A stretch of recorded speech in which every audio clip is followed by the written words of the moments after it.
My grandpa said something a long time ago. He said, "Be interested, not interesting." And that has just always stayed with me. And I am really interested. Something I loved about Marriott was learning. Every meeting, every convention had a different industry.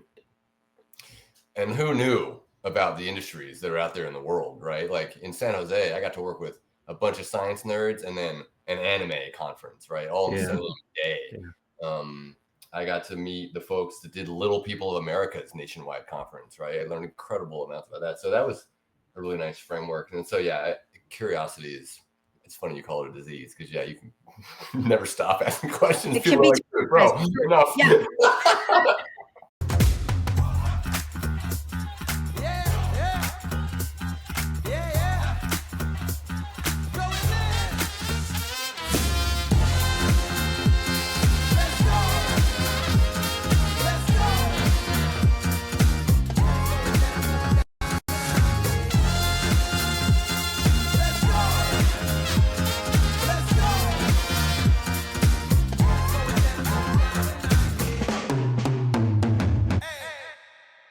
We're here. We're back. It's April 28th. We have another episode of Adventures in Business Live.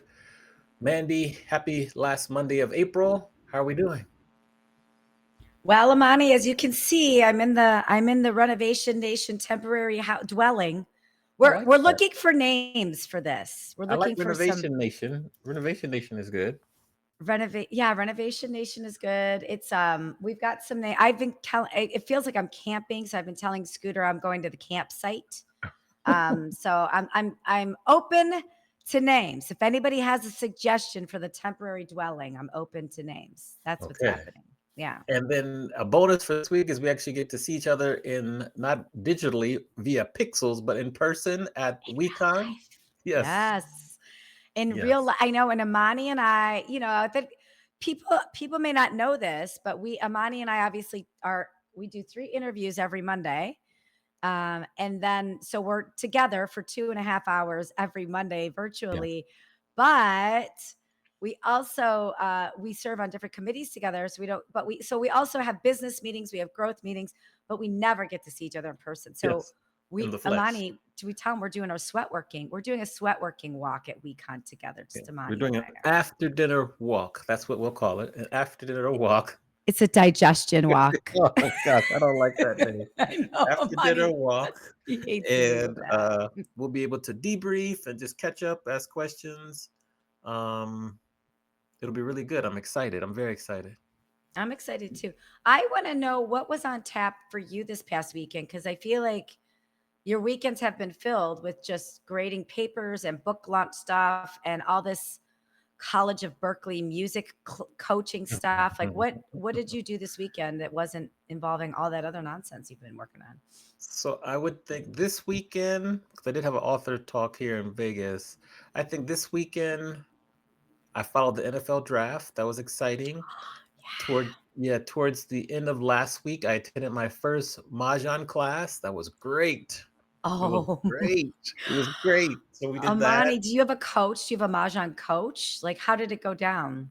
So we got there, and it was like 3 of us from improv class went, and they paired us with another person. So there's 4 of us playing, and they would come around and coach you and tell us the rules. So many rules, so many ways to score. It was so much fun, though. So we're gonna try again in a couple of weeks. But that was probably the highlight of the week. And so that was pretty much the weekend. Just try to get as much rest as possible. I'm trying to think what happens Friday. I think Friday I went to bed early because I was tired. So yeah, that was this weekend. That was the weekend. That's awesome. I'm sorry. I'm so preoccupied. I'm looking out the window. This is a new dwelling for me. And there's so many weird things happening out my window right now. Like a man just literally almost walked up. He's coming back. He just walked up to the window. Really quick. I feel like Mahjong is the new pickleball. Really? Like everybody I know is like, oh, I'm playing Mahjong. And it's like 4 years ago when everyone was playing pickleball. Like, have you heard a lot of people playing this, or is this new in your area in Las Vegas? It's new to me. I haven't heard a lot of people playing it, but there was a good amount of people there learning. So it's kind of a social game for people playing together. No, I have to keep an eye on that. We'll see. Yeah, That's exciting. I like Yeah. that What you're about out there. you? You're getting social. I'm trying to do my best. My very best. What about That's you? good. What with mahjong or pickleball? No, the past weekend. What did you Oh, do that wasn't work related? it's like I don't play mahjong. Yeah. I love pickleball. Well, we went to Art Alive yesterday. Mm, So they had all these arts, these beautiful works of art, and then people recreated their own work of art with flowers, imitating the art.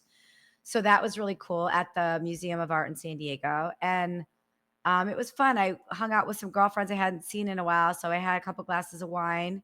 That was fun. Unexpected 2 glasses of wine on a Sunday. That was wonderful. And then Scoot's budget season just ended. He prepares for 2 months, yeah. and then he presented his budget on Friday. So that was just good to get my husband back, like his brain Yeah. back and everything. So we had a fun weekend. We went to the Padres game Saturday night, and Okay. it was super fun. All right. All right. So Mhm. today we're going to talk about some real estate, whether or not to Yeah. invest, this and that. Who are we talking to today? Well, I want to tell a quick story about our guest today before I Okay. do the official introduction, because I think this is about the power of suggestion. So I've personally known this guest, I think, for about 10 years. We'll have to fact check that when he comes to the screen. But I've been following him on Instagram, and recently he said, well, maybe a couple months ago, he said that he was on his very first podcast and he wanted to do more.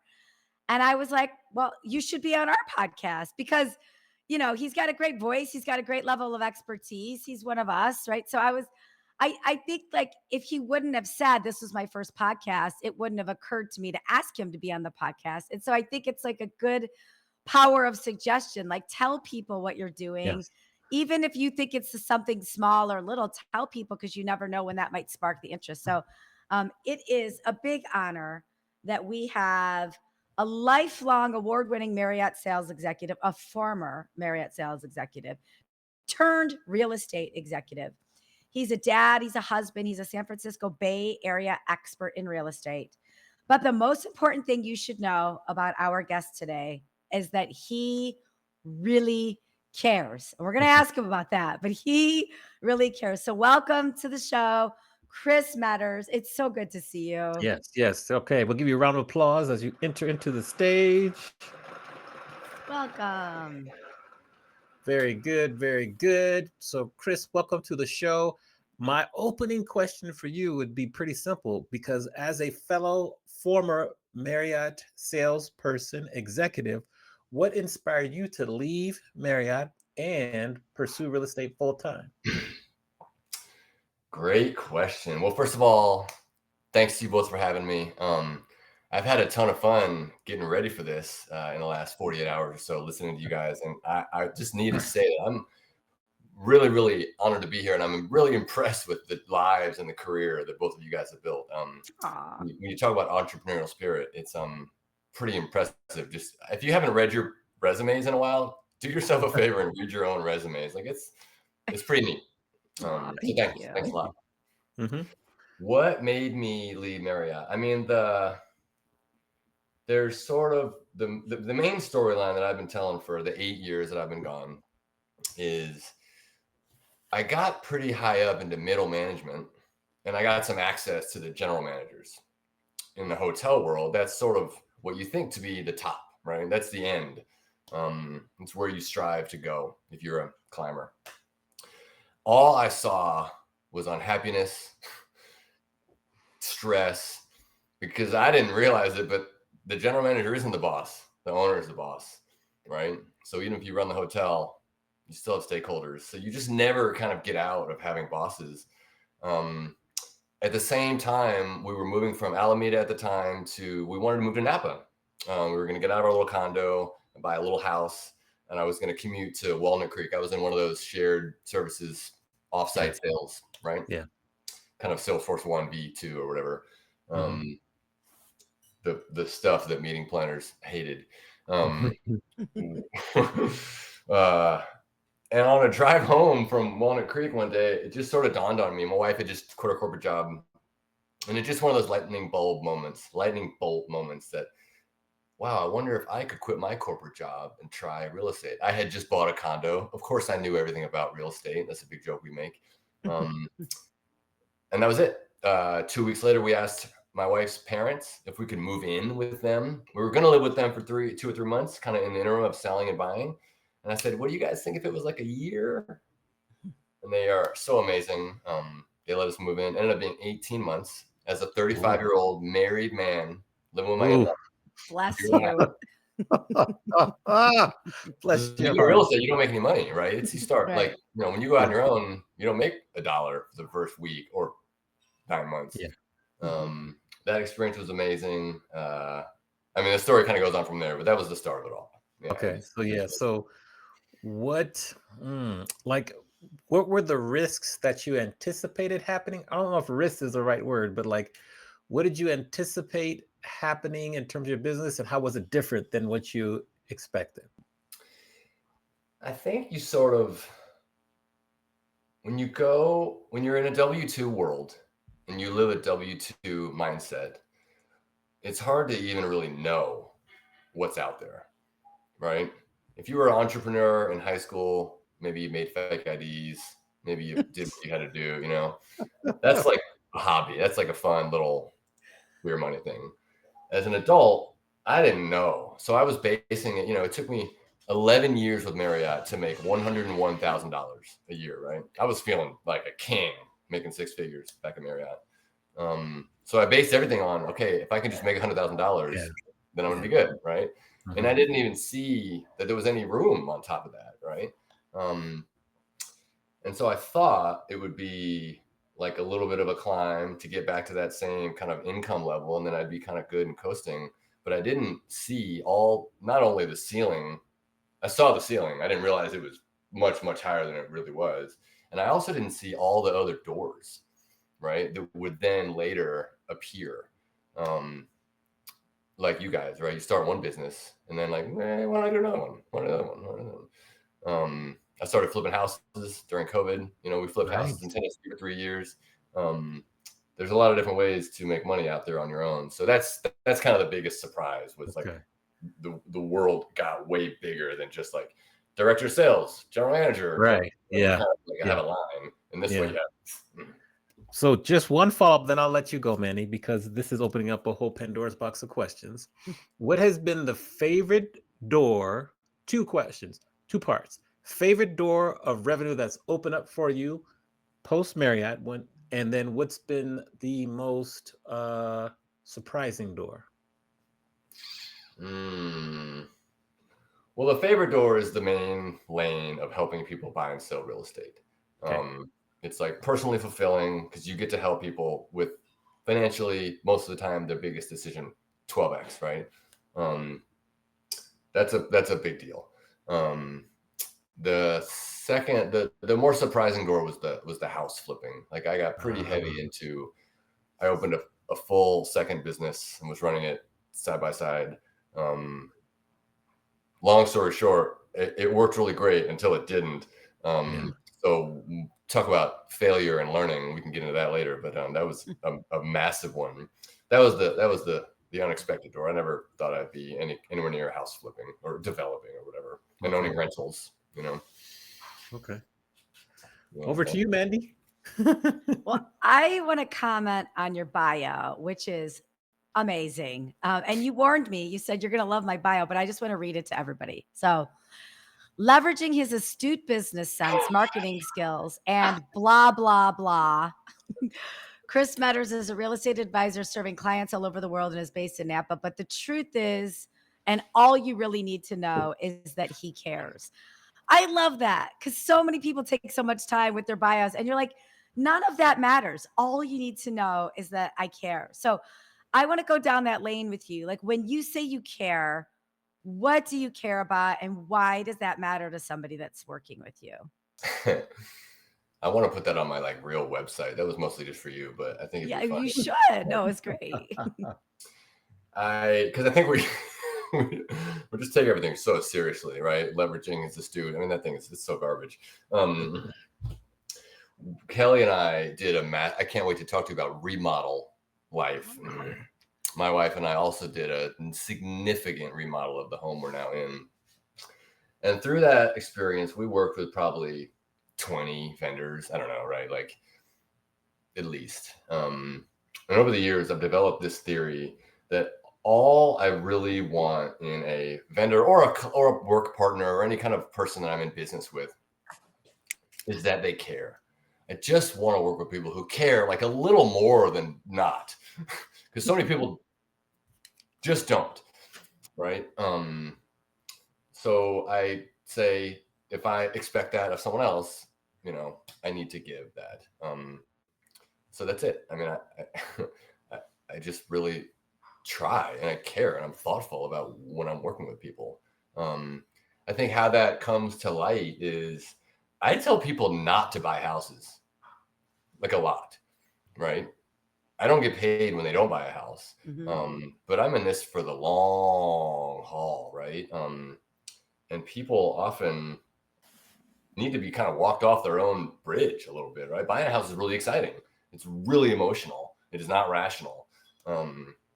And I try really hard. One of the many things Marriott taught me was how to qualify leads, right? Like we had a script and we asked the 10 questions. I always go back to them and say, well, according to what you told me. So anyway, I think that's an example of how I care. Well, reminding people of the priorities is really important to show them that you care. Because how many times could a lesser person be like, oh, you want that? Fine, let's do the contract. You're like, but wait, hold the line. This is so far off of what you said you wanted. Totally. Are you sure? Like that's beautiful. I love that. What should we know about real estate right now? Like it's changing, and there's probably 2 or 3 things that people are coming to you with right now that they might not have been coming to you with last year. What are those 2 or 3 things that are nuanced and out there right now? Well, there's two. So I was thinking about that question. There's 2 sort of buckets. If we have enough time, I'd love to talk about them. Number 1 is the real estate market. And then number 2 is the realtor. All right. Real estate market, I think, is what you kind of asked. We are shifting pretty quickly into a buyer's market, and it's beautiful. It's so nice to be more balanced than it has been for the last 15 years in the Bay Area. I'm in Napa, California. I can only really speak to Napa and a little bit of the Bay Area. The short version is the inventory's up. The buyers are flat. Math should eventually work out to where the prices may or may not come down a little bit. There is sort of a luxury market that is quite slow right now. There's a lot of uncertainty in the world. You guys are seeing it in the meetings business, I'm sure. That lifestyle play, that second home buy is being put on pause kind of for the time being, right? That's a lot of my businesses. Second home, weekend home buyers from the Bay Area. The primary residence in Napa, $1.5 million and under, is still, there's still buyers. So sellers that are selling a home that would be bought by someone who's going to live there full time need to be realistic with their price for sure, and frankly, be willing to compete. You say compete as a buyer. Now as a seller, you're the one competing. So that's my biggest advice. If you need to sell a house this summer, wrap your mind around having to compete. That's the short version of the market. And what do you mean by compete? Like for those thinking of selling their house right now, what do they have to do to compete to win? So historically speaking, we would look at comps and to determine the value of a home. You have 3 houses in your neighborhood, sort of similar size. There's some data points that would predict what your home should be worth, right? Right now, it's also really important to look at competition. So in addition to what's sold, what's active, right? And what's active is maybe even more important because there's 3 or 4 houses that are just like your house. They're available right now. They've been on the market for somewhere between 10 and 500 days, depending on the market. You have to be compelling enough for the few buyers out there to choose you instead of them. So whether it's making your house look really beautiful and or pricing it to sell, frankly, the absorption rate is steadily growing in these markets. So that's what I mean. Like you have to, in the Bay Area is hard too, because in the Bay, all you hear and you think is that some tech kid is going to buy my house, right? Everyone in Napa truly believes some tech kid is going to buy their house. And it's just not the case. So yeah, you have to be really cognizant of competing with the other listings that are on the market. Now when you mention realtors, how has the recent legislation with like the National Association of Realtors, how has that affected you? Yeah, there's two great real estate topics going on right now. The realtor, number one. What I would like to get on a quick soapbox about is I almost want to like apologize to the consumer that we realtors have done such a terrible job of articulating our value that the public perception, correct me if I'm wrong, of realtors is that we make too much money and we don't do any work, right? Like selling the shows about selling Hollywood or selling Malibu, or I don't know, watch any of them, I don't know, selling Sunset, have done us a disservice. There are terrible realtors out there. There are terrible people in all professions, right? I would advise anyone to choose their realtor a little more seriously than most folks do. Fun fact, something like 85% of first-time homebuyers use the first realtor they meet. Yeah. Right? Yeah. Major life decision. They're putting all their money and they're going into 30 years worth of debt and like, hey, Joe, I just met you at an open house. I don't know you're a rookie. I don't care. I don't understand that you're going to give me really important advice. I can't fix it because it's nationwide, but it's just a sad state. And all I can do is advise people to like take it seriously in an interview and get recommendations, right? Like they would with most vendors that they're going to pay a lot of money to do anything, right? How the changes affected us. So short version of the changes, the commissions are paid a little bit differently. I don't want to get into the weeds. The buyer now has an opportunity to understand and negotiate what they're going to pay their realtor. That was untrue a year and a half ago. The way it's impacted me is, number one, now I can actually set my fee instead of just shake someone's hand and hope I get paid some number later on, which is great. Number two, it gives buyers agents a chance to legitimize themselves, right? So, hey, we're going to sign a contract. This is official, real business. I'm going to get paid. You can only work with me. I think it's going to work out great in the long term. The actual mechanics of it haven't changed. The seller still pays because you just roll it in. The seller has all the equity, right? The money kind of goes through them. The other thing that's going on right now that's not in the news yet is the Zillow versus Compass. Hold on a second. Let me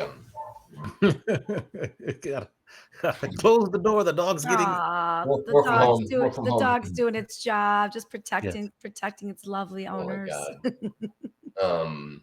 It's like 90 here, so that's why I'm wearing shorts too. So Zillow v Compass.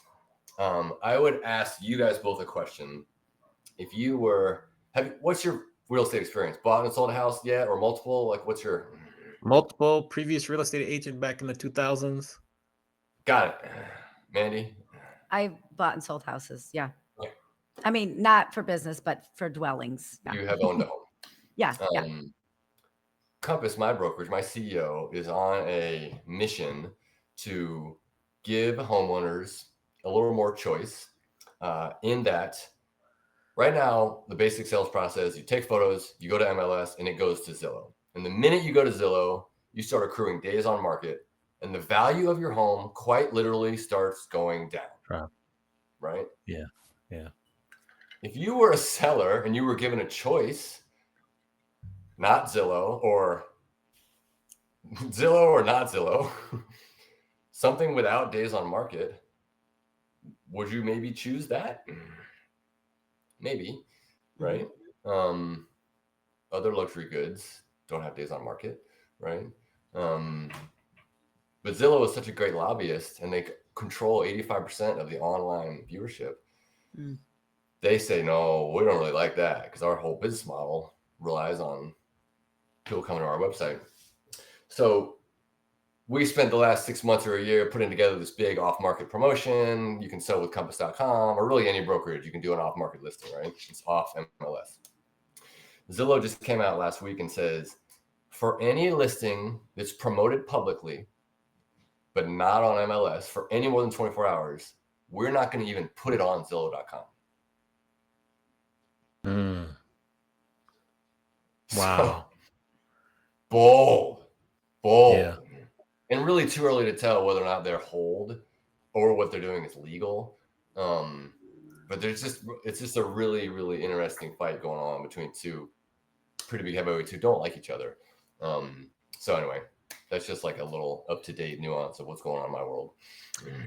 That is interesting. Well, also, I remember, I mean, we bought our house now 9 years ago, and then that's 2016. And then the first house I bought was 2006. So I've had like 9 years in between, and it just feels like everything changes. Like I remember Zillow was just sort of newish Yeah. back in like 2012, 2013. Yeah. And when we were looking for rental properties for our renovation, everyone's like, yeah, because I asked my niece, like, where do you look for rentals? She's like, oh, Zillow. I was like, wait, I use Zillow for buying or house value, and now there's rentals. So I imagine for the consumer, it's really difficult to keep up. So like if I'm a first time home buyer, if I'm a buyer that hasn't bought in 9 years, like that was me the last 20 years, what are my choices if it's not Zillow, if it's on Compass, if I'm looking for a house? Like what are other people doing? What are the options that are out there? Well, 85% of them are using Zillow because Yeah. Zillow has unbelievable market share. At first when they came out, they were an incredible service. They made available what was only available to the realtors. Like we held all the keys, and that was a big part of our value. I wasn't even a realtor back then. I don't know how it worked. Zillow came along and said, like, wait a minute, this is public information. Like, let the buyer do the online look, right? There's 40 other aggregators. All they do is take information from MLS, redfin.com, realtor.com, every single brokerage, Compass, Coldbanker, Sotheby's, Keller Williams.com. They all have websites that all pull the same information. So you can Google an address and you can look it up, probably 25 different websites, right? Mhm. But Zillow has people's mental market share because they're 14, I don't know, several $1 billion company. Yeah, it's really interesting. So whether or not they can, yeah, it's hard to tell what'll happen. That is interesting. I forgot about, well, it's funny because I used Redfin a lot in the old days too, but Yeah. just Googling the address and then just seeing who's got the power SEO behind it and see what the first page of addresses are. That's kind of interesting too. Yeah. I want to talk about investment properties. I feel I'm kicking myself in the pants because we missed an investment opportunity down here in San Diego. 3 or 4 years ago, I wanted to buy an investment property down by where the Gaylord Pacific is being built in Chula Vista, because I know what Gaylord Hotels does to communities. They come in and then everybody builds all around them, and they've got 2,000 employees, and it's amazing, right? They built Grapevine, they built Aurora, they built, whatever the surrounding area in Orlando. Like they do such a good job. So I really wanted to buy an investment property. My husband and I were not aligned on that. I should have just bought it with my business because then I'd have somewhere to live instead of paying what I'm paying to rent this place right now. And it'd be worth like triple the amount. But for people out there that are thinking about buying investment properties, when is it worth it and what questions should they be asking? Oh gosh. When is it worth it? I mean, buying, investing, saving for retirement. When is it worth it? What's the saying about planting a tree? The best day was 30 years ago, but the second best day is today, right? Yeah, right. If you have the means and the savings and you can find a deal that mathematically pencils to your goals, now is the time. I think the worst thing people do is they get into analysis paralysis and they try to time the market. And there are people way smarter than me that tell you don't try to time the market. And I would say the same thing for just something you're going to live in. That's really, really hard. Things they should look out for. Number one, get a good realtor on your team. They have an extended team of people that's going to protect you from making a bad decision. Number two, biggerpockets.com is a platform with podcasts and all kinds of stuff that has an unlimited amount of information. And then just, be really, really careful with the numbers and I would advise folks be really, really conservative. And also get up to speed with the laws. Being a landlord in California is very different than being a landlord in Tennessee, for instance. There's a little more inherent risk in California with your tenants and their increased rights. So those are the kind of 3 things that come to mind. Yeah. That's good. Yeah. Thank you. What's your opinion on the current rates that are out there? I know a lot of people ask you, like, do you think they're going to rise, drop? refinancing, kind of how do you advise your clients on that? Great question. Rates. We finally, about a year ago, stopped saying just buy now, refi later, right? For 2 years, after the rates popped in 22, late 22, for 2 years, everyone was so bullish that they were going to come back down kind of right away. The entire industry was saying like, oh, it'll be fine. 12 months, 16 months. 12 months later, we're saying, oh, don't worry, 12 months. Just at the beginning, like summertime last year, you kind of heard that rhetoric fall off. My advice now is, and I'm working with some people right now who are they're in the exact position so many home owners are, which is they're in their starter home at 3%. Neighborhood they don't love, house they're kind of outgrowing, but to move across town, they're going to pay 7%. Yeah. My advice is, if you can afford it at 7% for 30 years, like go for it. If that neighborhood is important to you and it works in your new budget, and you can either sell or rent the other one or whatever, however the math works, let's go for it. But I don't advise people to buy and then plan on the rate changing kind of like at all. Because what a silly thing to advise, That's like telling someone we hope they'll go down someday. Right. It should get a little more rational, maybe in the 5s. But I mean, why would you plan on that? I hate planning on that. It's just not conservative enough for me with that big of a purchase. Yeah, because I'm in like the same position. I have a little bit higher rate, and maybe I can get it down a point. Maybe pull out some money. Just depends. So that's why I'm asking you that. It's so hard to tell. It's like trying to time the market. Tell us about the failure you had with flipping homes and what lessons you learned, and how would you approach it differently in the future? I, in 2020, was listening to a podcast or a book on tape about investing and flipping houses. And within about 3 months, bought a franchise, like one of those We Buy Homes for Cash franchise, built a team back in Nashville, where I'm from. We bought and sold like a dozen houses or so during COVID, where you could do well as an amateur. 2023 came along. I bought a building in a little town called Clarksville that we thought we were going to be able to turn into a 4-plex. The 2 mistakes I made were trusting someone who was not qualified to be giving me this advice. I had done some jobs with her before, good for small jobs, not so good for the big one.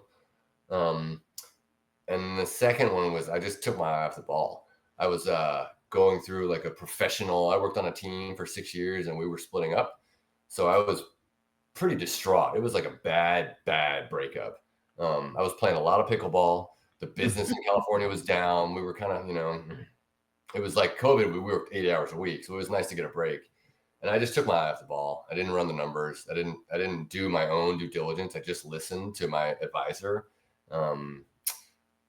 We put a bunch of money into it, ran out of money, tried to go get more. Nobody would give me any. Thank God, because I would have just gone into worse debt. I had to sell it at a significant loss. So those were the learnings, don't get over your skis. Do your own work. You can't just hand off that level of due diligence. And like really, really run your numbers. Like I'm actually having a real renaissance of running my own numbers as a business owner in California, just my own real estate business. I have QuickBooks and I keep receipts, but if you told me like, what do you spend per month? I kind of couldn't really tell you. Both of you guys run multiple businesses, right? Like, the value of basic bookkeeping and budgeting, right? So that really helped me actually kick myself into gear for my California business, so that's part of the learning, is taking away, all right, you didn't budget then, but you can improve. So interesting. Yeah. I think we'll do this segment earlier because you've been preparing for this for many, many days and weeks. So we're going to flip the script and allow you to ask us any question you want. Nothing is off limits. So who do you want to ask a question to first? And what is said question? Okay. I have so many questions for you guys. Okay, let's do like the funner, bigger one. Okay. I like to talk about bucket lists. We call them life lists, right? So I'd love to hear from either or both of you 1 or 10 things that you've had on your bucket list. That's it. Like, let's talk about life lists. Oh. I know one of yours, Amani, so you can't tell me Okay. that I want to interview Babyface. And by the way, There you go. I was gonna say that one. You did your research because that's high up on the bucket list right there. Wait, did you say you could help with that, Chris? I can't. I want to Oh. so bad. I've sat there and Oh. thought, God, who do I know? Yeah. Who do I know that's even close? I'm gonna think about it some more. Think about it some You know what's on more. my That's bucket up list there. is helping other people get to their bucket list. Oh, that's Aw, nice. that's so cool. I would say So, on mine, after that one, let me see if I can give 3 or 5. Like, I definitely want to travel to Japan and Australia. That'd be on the bucket list.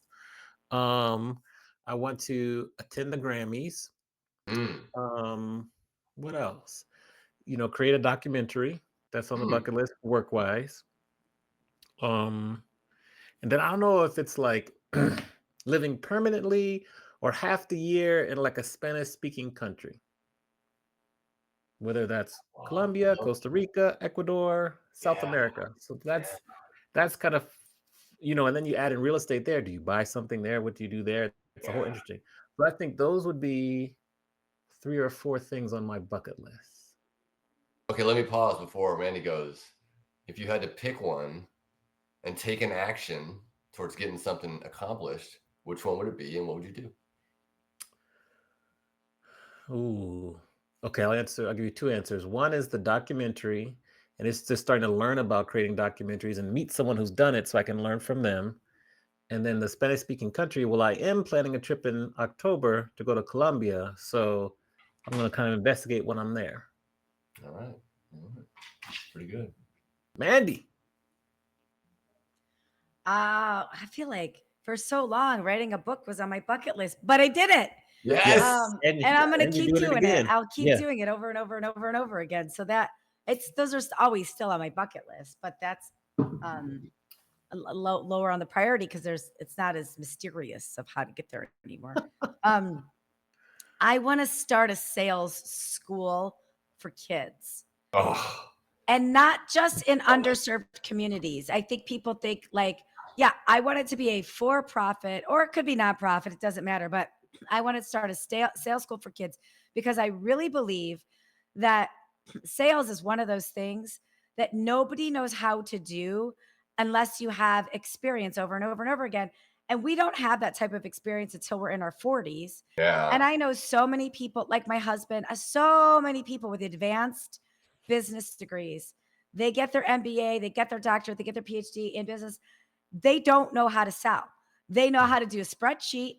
They know how to analyze, analysis paralysis. But when it comes to selling, we are not teaching people this early enough. And I think about one of my friends was talking about how her son wanted to go to like a soccer camp and was selling, candy bars. And was like, he was like, "Will you buy my candy bar?" And she's like, "Well, what happens when I buy the candy bar?" He's like, "Will you give me the money?" She's like, "No, like, what am I buying into?" And it was that thing of, he was like, "Oh, I'll meet new people. I'll become better at soccer. I might be able to pursue my dream of being Messi." I think if we teach kids, because when I teach junior achievement, I haven't volunteered in a couple of years, but one of my favorite classes was the value class where you teach kids value and you have them pick something out from their backpack or whatever, and you put a price on it on the desk. And then I have them walk around the class, and then they're all looking at what is something priced at and why would they buy it. And then the kid, like I remember this one little kid was like, this one pair of shoes that lit up, those were priced at $10, but I would pay $20 for them. And I was like, "Well, why?" And he's like, "Because my mom and dad won't let me have those." Like, the value for him was the exclusivity, right? This like access. And so I think kids actually understand value proposition better than adults too. We're so tainted in our minds that like, I think it's easier. So anyways, I want to start a school for kids. I want to start like age 6 to maybe 15 or 16 a school for kids, and have it be just a sales school. Kind of like the Khan Academy online Yeah, format, yeah, but Yeah. for sales. yeah. Sweet. Okay. Yeah. All right. God, I So have so many thoughts about that. That's great. That's a good one. that's mini worthy. So continue on. Oh, Uh Amani, you're like, check. I'm going to talk about this in our next mini. yes, Yeah. yes. Can I ask another What- one? Of Can I Of course. have two? course, yes. Yeah. Yeah, go ahead. All right. Similarly, big picture. Either or both of you, I'd love to hear, what is your superpower? And if you think and how you are leveraging said superpower. Hmm. You want to continue, Mandy? You want me to go? You go, Amani. Superpower for me. Huh. This is like not a time to be humble either, right? You got to kind of lean in with some confidence, right? Yeah. I would say like probably teaching. Teaching is Mm. my superpower.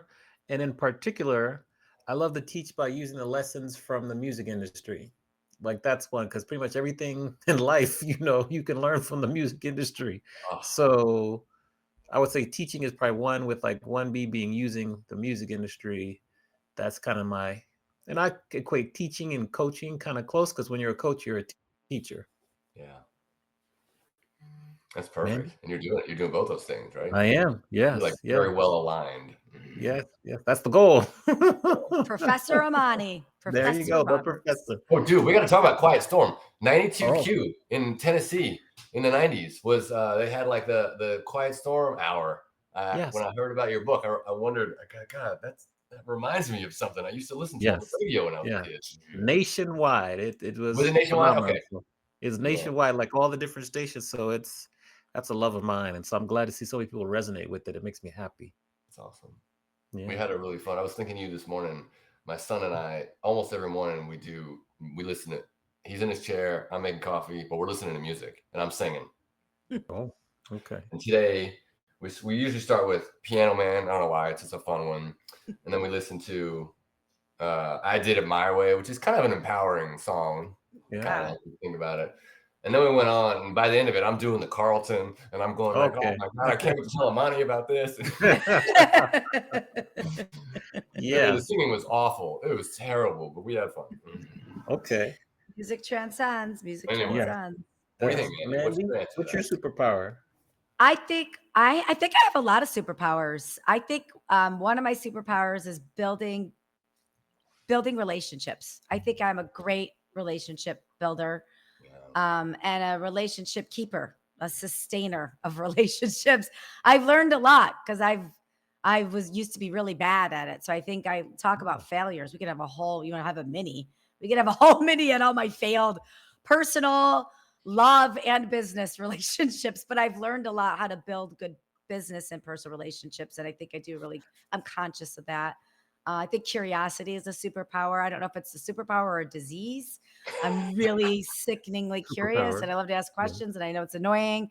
But if I didn't ask the questions, I don't think I would know half the stuff I know. And I think curiosity is a superpower for sure.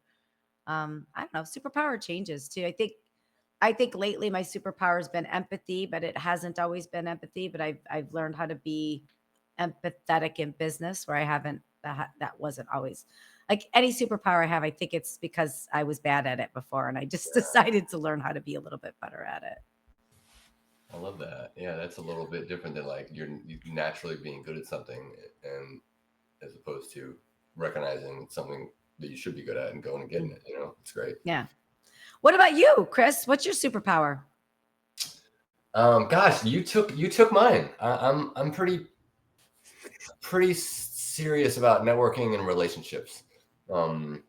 And I feel quite in alignment that my job relies on intense relationship building and management. And then being curious. Yeah, my grandpa said something a long time ago. He said, "Be interested, not interesting." And that just always stayed with me. And I am really interested. Something I loved about Marriott was learning. Every meeting, every convention had a different industry.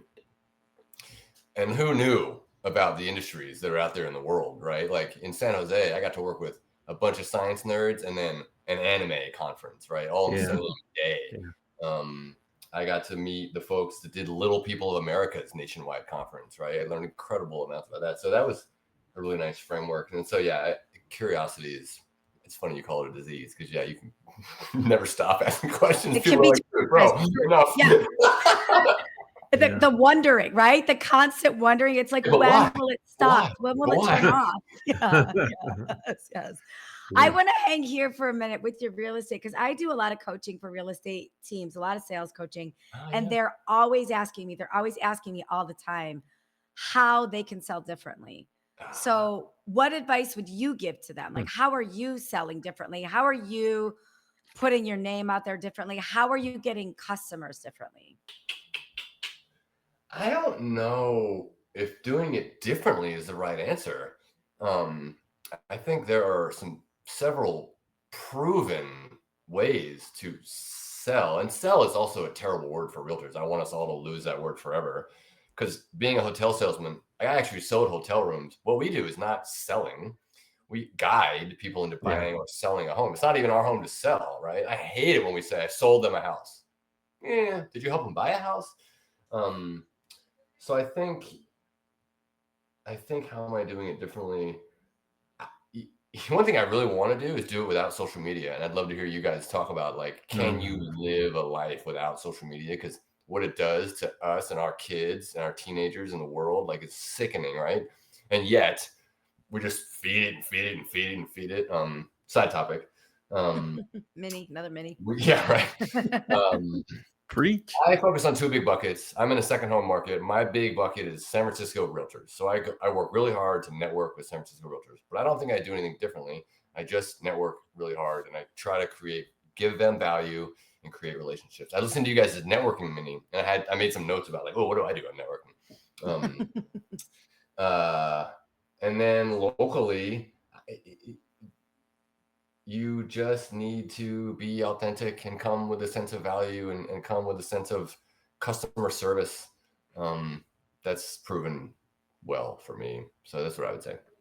Okay. And follow-up question to that. We touched on it earlier, but I didn't follow up earlier. And I wanted to tackle this.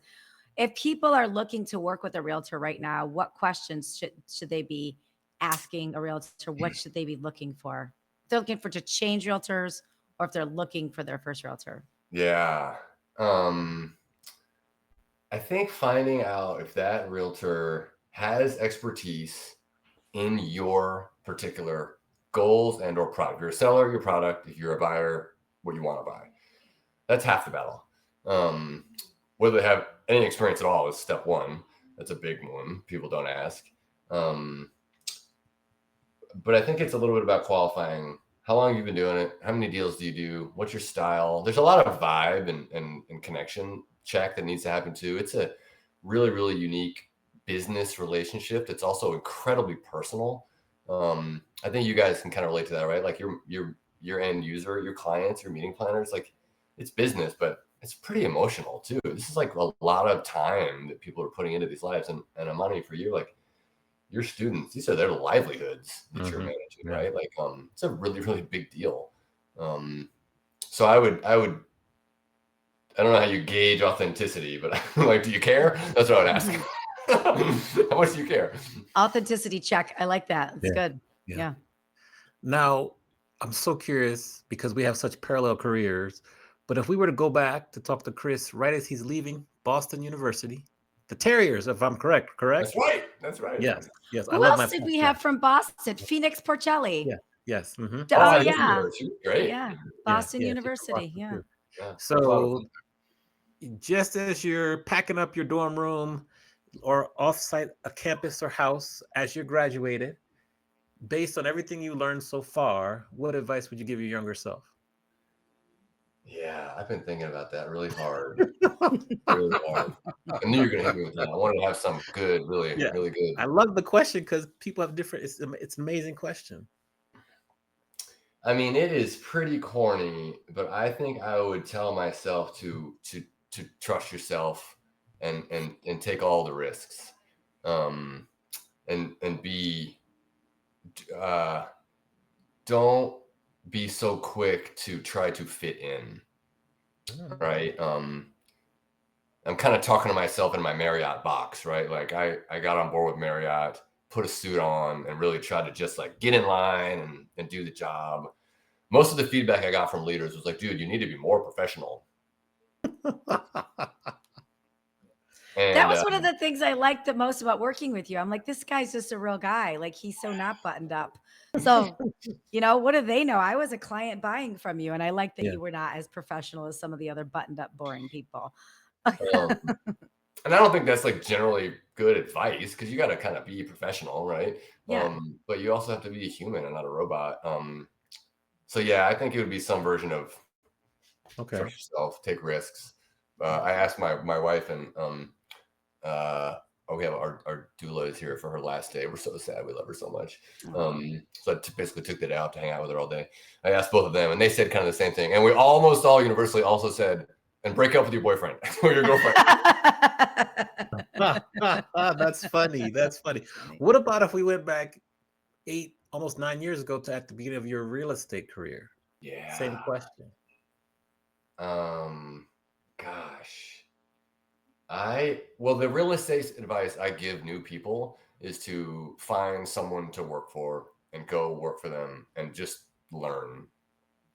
There's no other, there's probably other jobs out there, but I don't think there's a lot of jobs that are this impactful to your client than real estate. And there's very few jobs that have a smaller barrier to entry, right? It's embarrassing how easy it is to get your license and to be in charge of someone's $1 million purchases. So I always tell people, and I would tell myself, find someone else to work for who knows what they're doing and stick with them for 2 to 5 years. People should really treat a lot of industries, especially this one, as like an apprenticeship kind of training. Apprenticeship. That's exactly what I was thinking of. Yeah. Okay. Mandi, over to you.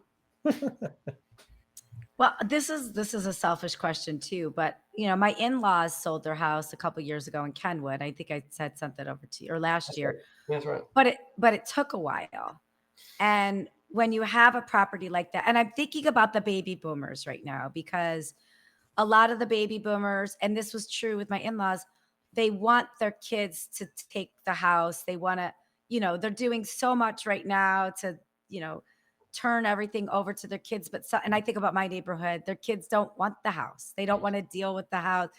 The Gen Xers and millennials, they've got their own plan, and it's not aligned with what the baby boomers have been working their whole life for.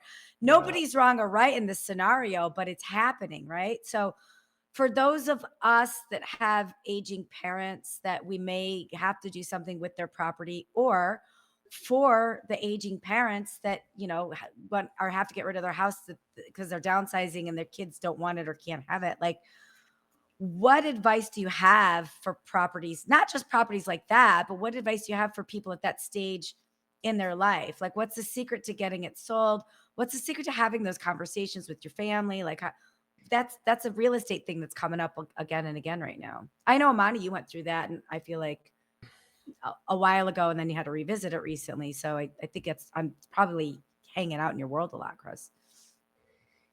Yeah. Okay. Heavy question, right? A lot of family, a lot of estate planning. The first thing I would say is like have really honest and vulnerable conversations with your family, right? And this goes both for us with aging parents and the parents, right? Like my parents are aging too. It's time to start talking about a will. It's time to start talking about estate planning. That's step one, right? Get pretty serious while you're lucid, while everything's good, and have those conversations and get on a plan and be honest. If the younger, soon to be inheritance kids or whatever the word is, don't want the house, physically the house, start maintaining it today. Like most of the time, 80-year-old couples like don't take care of the house very well, and then you have a ton of deferred maintenance. Houses do not only increase in value, they also get old and they lose value. So that's just like a mechanical, tactical thing I would say. Like get a realtor involved way early and start checking away at those little boxes that'll help the infrastructure of the home stay sound. And then, I mean, it's so market specific. Like, how do you sell a house? That's like too hard to answer, right? Like, get a good local realtor and listen to them. That's usually my advice to people that are outside of my market. Find somebody really good, and then listen. Take their advice. I like the idea of, because we're going through this on the other side of our family too, of like, have the conversation. Obviously, everybody has wills and estates and all that, but like, how are you caring for the house? How do you need help caring for the house? Do you plan on being in this house for a long time? Like, I hadn't thought about that till you just said, just like, have the conversation. It's not even about selling the house. It's like, have the conversations about the house. Cause like, you might be able to help in the next 10 years. We might be able to take actions as kids in the next 10 years to make their living situation a little bit easier. Just help them consider like, do I need this huge house? Should I be downsizing? Am I not really caring for this the way I probably could? I hadn't thought about those types of conversations till you just said that. So thank you. That was good pro tip. I would say, so the realtors are tricky, man. We see houses in all those cycles, right? And we deal with a lot of big family dynamics, people growing families, shrinking families. I would also say for your renovation 2 months ago or so, I would have gotten a realtor involved.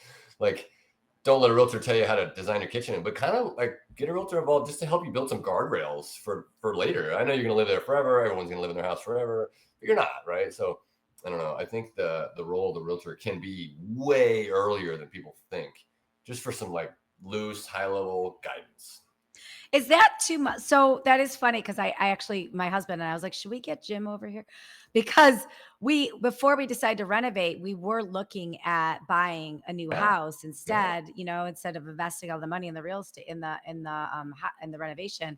Yeah. But I, as a salesperson, I was so conscious of everybody's time. I'm like, I don't want to waste his time because we're not going to be buying. Is that considered a waste of a realtor's time? Or do you consider that like a seed you're planting for the long term?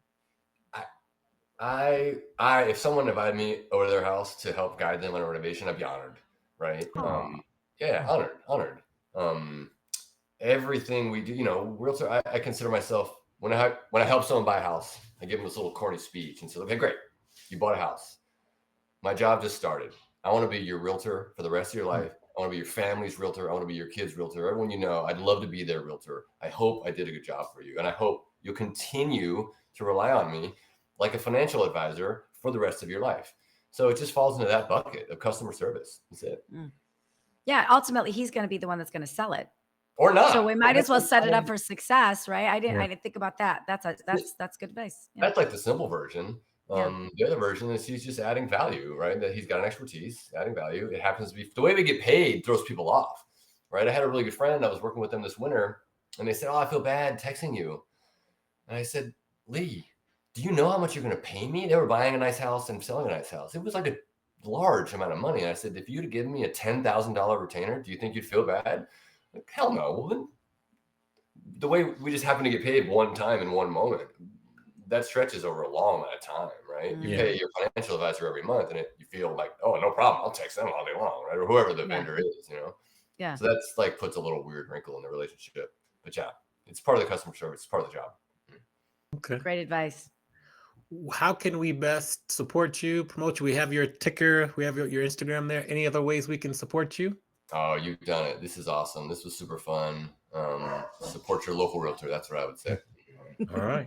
Awesome. Well, we'll give you a round of applause. We'll put you back in the green room momentarily. And just thanks for sharing your story and your wisdom. Thanks for being here, Chris. It was awesome to see you. Thank you so much for having me. I had a blast. Thank you for tuning in to Adventures in Business. Don't forget to rate and review our podcast on the platform that you're currently listening it on. And don't forget to share it with your friends and anybody that might be as much of the business nerds as Amani and I are. See you next time for another captivating interview.